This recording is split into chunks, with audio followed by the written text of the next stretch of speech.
So I made a video a couple of weeks ago about how to write a likable main character. And in the beginning of that video, I was really excited because I'd been getting some feedback from my beta readers that they were loving my main character and they were absolutely loving her inner voice and they hadn't loved a main character as much as this in a really long time. So I was really excited, which is what made me want to make a video sharing what I thought were my secrets to writing a likable main character. But now all of my beta reader feedback from that book is in, and I am embarrassed to say that I spoke too soon. I'm gonna put myself through some public embarrassment in this video because I always tell it like it is on this channel, but I have gone through my beta reader feedback in detail, and I realized that I had to make some pretty big changes to this main character that I thought that people were loving. Some people really did love her, and those people just happened to be kind of the first people that read the book, and then opinions were kind of divided as the rest of the feedback came in. So I had to figure out what was wrong with this character and what changes I could make to make her more appealing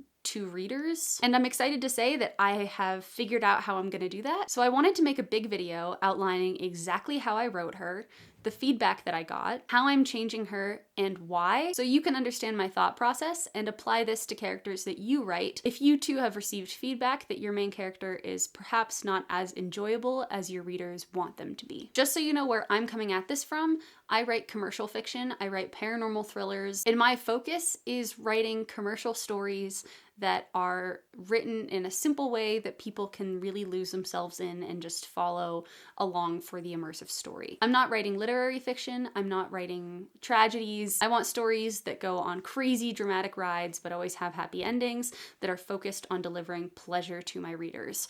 So just so you know, this is what is going to be coloring my experience, my advice, and my tips. Also, the things I say in this video will be primarily focused on writing female main characters, only because that's what I write and that's what I have experience writing. 3 things up top that I have noticed about main characters. First, main characters are judged the most harshly out of any character in your story because of how much time your readers are spending inside their head. I write in first person present tense point of view, so literally everything is filtered through the eyes of my main character. Any flaws that they have are extremely apparent in the narration, and your readers get smacked across the face with literally every personality trait that your main character has. Your side characters get a lot more grace and can get away with having more flaws because your readers are not spending as much time with them. I think also you can color your reader's perception of your side characters based on how your main character sees those side characters. Your side characters can have really annoying traits and really annoying flaws, but they can be fan favorites just because your readers get them in small doses. As a writer, I hold my main characters to a higher standard than my side characters. Because people are spending so much time with them, my main character has to be more enjoyable, has to have flaws that readers can connect to and don't ostracize them. Because I know that if people hate my main character, it's going to be harder for them to get into a story. You want your main character to have flaws. Every character in your story has to have flaws. But you have to be careful with your main character's flaws. In my original draft of my book, I made my character impulsive. Sometimes she did things without thinking things through. She had a big mouth and she made snap judgments about people. All of these things put together made her sometimes make really dumb decisions that made her readers really angry, and her judgy inner monologue when she was meeting new people just made her come across as super annoying. So that was almost too many flaws that I gave her. But then again, you can't go on the other end of the coin and give your characters flaws like they're in a job interview. Like, my biggest flaw is how much I care. Like, shut up. So it's really tricky, and you have to find a balance between those two things, and that is one of the big struggles of writing a good main character. So now I'm gonna break down who my main character was and why I made those decisions in my initial draft to make her that way in the hopes that she would be likable. In my original draft, Eden, my main character, was a 19-year-old girl whose entire family was murdered when she was 13. She was the sole survivor, so she had a lot of survivor's guilt. She had lots of depression. She was hyperfixated on her relationship with her dad because her dad literally died trying to save her. She's gritty. She wants to survive because she made a promise to her dad that she wouldn't give up and that she wouldn't stop fighting. And so she's held on to that promise and she takes it very seriously. But she was also kind of judgmental of new people. She was really reckless. She would make impulsive decisions. She She had pretty intense feelings that she would act on, sometimes without fully thinking things through. And that was a great driver for me as the writer to move the plot forward, but often lost people because people found that side of her pretty annoying. So my original theory for how to make a character likable is that you had to give them two things. First, you had to make them really active, and second of all, you had to give them a sense of humor. I doubled down on these two things with Eden. Yes, she could be reckless and impulsive, but she was very active. She made decisions and she followed through on those decisions, even if she didn't fully think things through all the time. And then I gave her a sense of humor. I gave her this dark sense of humor that would make her crack jokes at anything that ever made her uncomfortable. She had an inner monologue that I really liked writing that a lot of my beta readers did call out as being funny and enjoyable to read. And so that was one thing that she did well. So I made sure she was those two things, but I didn't realize that it's actually a lot more complicated than that. The two things that my beta readers primarily really enjoyed about Eden was first, she has this chihuahua named Bob who she absolutely adores and she will do absolutely anything to protect. And so that endeared her to a lot of people.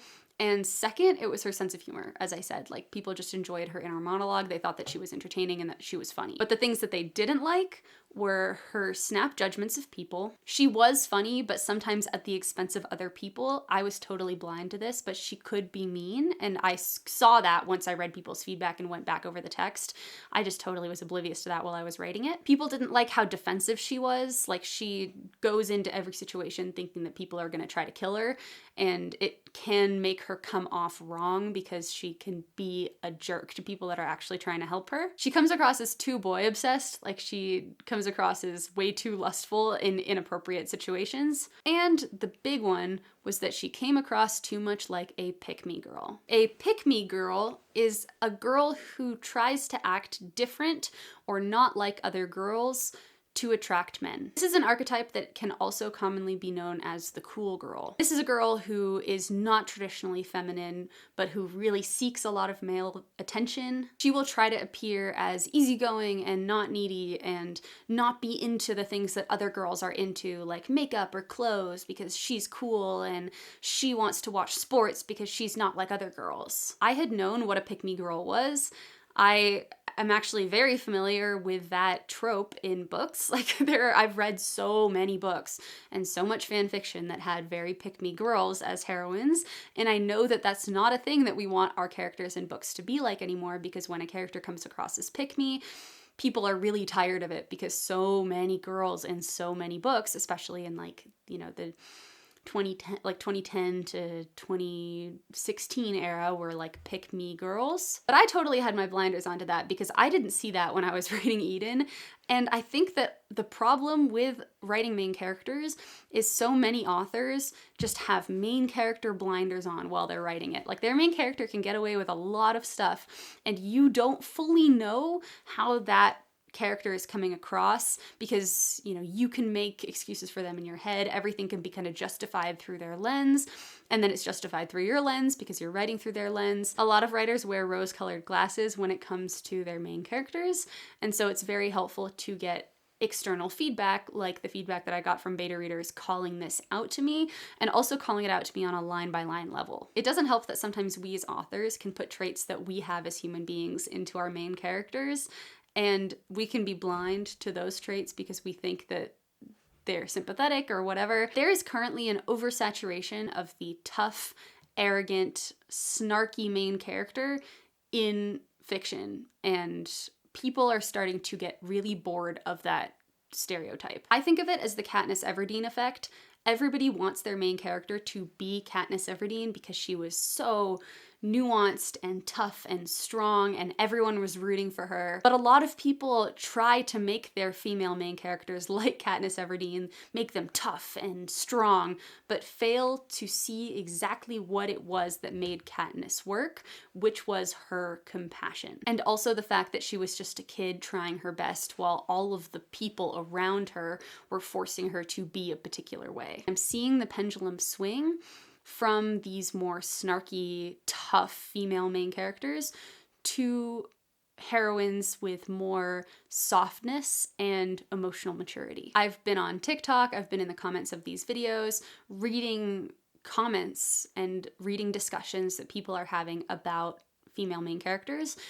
And the things that I'm really noticing are the things that people are connecting most to now, and the things that are most universally appreciated in a female main character nowadays are being hardworking. They don't have to be some sort of amazing person that is super highly gifted at wielding a sword the first time that they pick one up.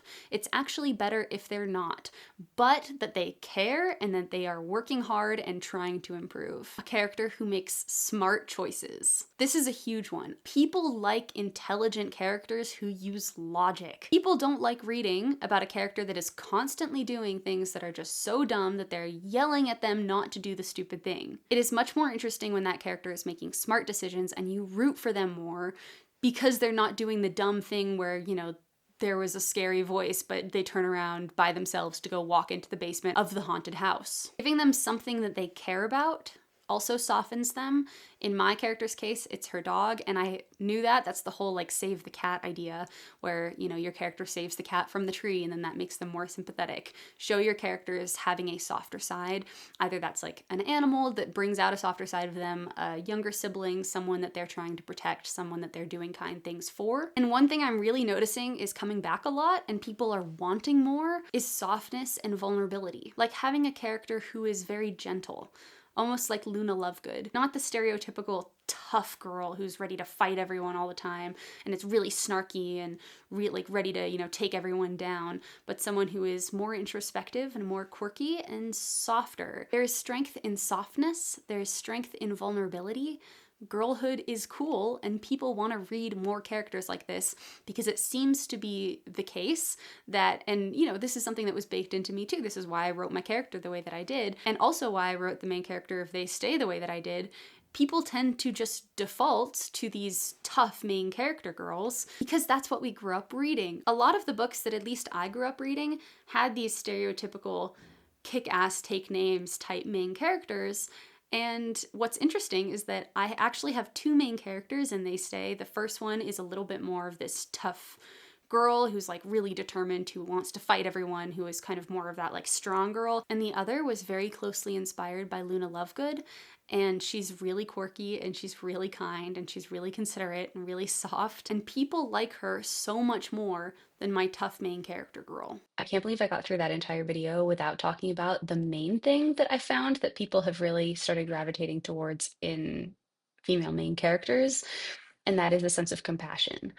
Characters who are compassionate, who are empathetic, who really care about the people around them are so much more endearing to readers. If you take a critical eye to some of your favorite characters, oftentimes you'll find that those characters don't want to kill anybody and don't ever want to cause anyone harm or will not take any killing shots to anyone. They let people live who really shouldn't. They show people mercy even when they would be justified in not doing so. And they do a lot of acts of kindness for people around them. All of that being said, what am I doing now to change Eden? I'm keeping the Chihuahua. Bob really softens her and was universally liked. I'm gonna keep her sense of humor, but I'm gonna change it. Her joking will never be at the expense of other people, and I'm going to get rid of the snap judgments. She's going to be giving people the benefit of the doubt. She is not going to be as immediately defensive towards people. I'm going to make her care more about working hard and doing a good job and proving herself, and show her going above and beyond to try to do as good of a job as she can with this new opportunity that she gets in the book. Have her worry less about the people in the house trying to do something to her, and instead like have her give them the benefit of the doubt, trust them more quickly, and then have her feel like she wants to prove herself to them and prove that she can be useful to them. I'm gonna make her much more compassionate. This, as I mentioned, was the biggest thing that I noticed when analyzing these female characters that I personally really like in books. Kind and compassionate characters that aren't trying too hard to be tough are endearing, and I'm gonna have her go out of her way to do kind and compassionate things for other people because that's going to make her a more endearing character. She's still gonna be a very active character. I'm still gonna keep her making decisions, but I'm gonna make the decisions that she's making slightly smarter. Sometimes I'm a little blind to this, and it's really helpful to get feedback from other people, because if people say like, oh my gosh, that was such a dumb choice, and in my head I was rationalizing it like, oh, that's probably what I would have done, and then I read the feedback and realize that actually I'm an idiot and probably should have made smarter choices. it's very helpful to get some external voices in that process. I do need her to make one or two dumb decisions in order for me to move the plot forward, but I'm gonna try if I could massage the plot to make it still work if she makes slightly better choices in one or two instances. I'm gonna give her some more self-loathing and just make it more clear that she doesn't like the person that she is, and give her that drive to try and be better and prove herself. It's not a very healthy mindset, but it's something that is going to help fuel her character arc, because if she doesn't think highly of herself in the beginning, and then she's able to find her place and her voice and her purpose by doing something that matters and that's important over the course of the story and as a part of the ghost hunting team that she joins, that's going to be really great for her character. And then I can have her really grow into someone who's very sure of herself later on in the series. And lastly, I'm going to make her be very upfront and honest about her feelings for her love interests. I'm gonna have her not act completely insane in front of her love interest. I got a little carried away with like putting as many potential TikTok hooks into this book, and she can act a little bit manic sometimes. And so I'm going to back off of that and make sure that her emotions stay very grounded. And I think and like not have her be lusting over the hot guy after almost getting murdered and in the middle of really intense, dangerous situations. So gonna find a better balance between those things. So all of that to say, beta readers are incredibly important. I would not have picked up on a lot of these things if I hadn't gotten that feedback from readers.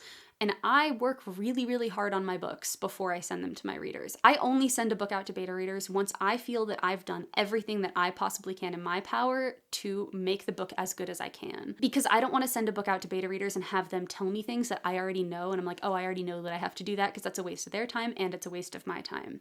I want to do everything I want to do before I send it out. But it is amazing just how much I have to do to this book after getting feedback. Like, overall, my feedback was really good and it was really detailed, and it sparked all of these different ideas of different ways that I can change the book, and I have this huge revision plan that I'm so excited about. And there are so many things I'm going to approach differently, and those are not even things that I considered before I sent the book out to beta readers, because I was pretty happy with how it was before I sent the book out. But having a really good understanding of what it is that people connect to, what they love from your book, is invaluable when you are writing a book, because my main goal with writing my stories is to make my readers feel something. And there is no other way for me to find out whether my text is making my readers feel as intensely and the things I want them to feel as me actually sending it to my readers and having them tell me what they're feeling. So I highly, highly, highly, highly recommend, if you're working on a book, never publish a book unless you have already found beta readers and have done a big revision